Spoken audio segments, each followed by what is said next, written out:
Chapter 6. On that night the king could not sleep, and he gave orders to bring the book of records, the annals, and they were read to the king.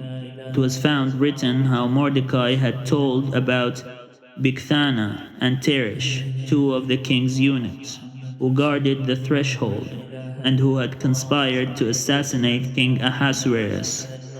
Then the king said, "What honor or distinction has been bestowed on Mordecai for this?" The king's servants who attended him said, "Nothing has been done for him." The king said, "Who is in the court?" Now Haman had just entered the outer court of the king's palace to speak to the king about having Mordecai hanged on the gallows that he had prepared for him. So the king's servants told him, "Haman is there, standing in the court."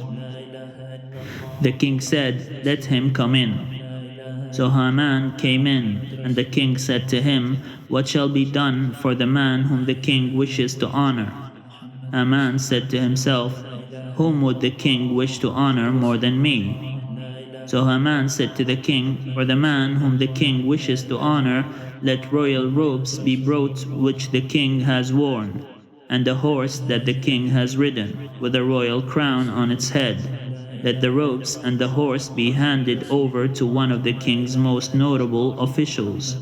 Let him robe the man whom the king wishes to honor, and let him conduct the man on horseback through the open square of the city, proclaiming before him, 'Thus shall it be done for the man whom the king wishes to honor.'" Then the king said to Haman, "Quickly, take the robes and the horse, as you have said, and do so to the Jew Mordecai, who sits at the king's gate.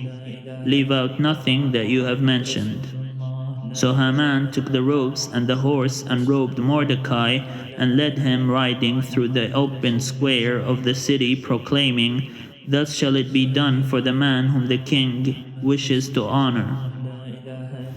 Then Mordecai returned to the king's gate, but Haman hurried to his house, mourning and with his head covered.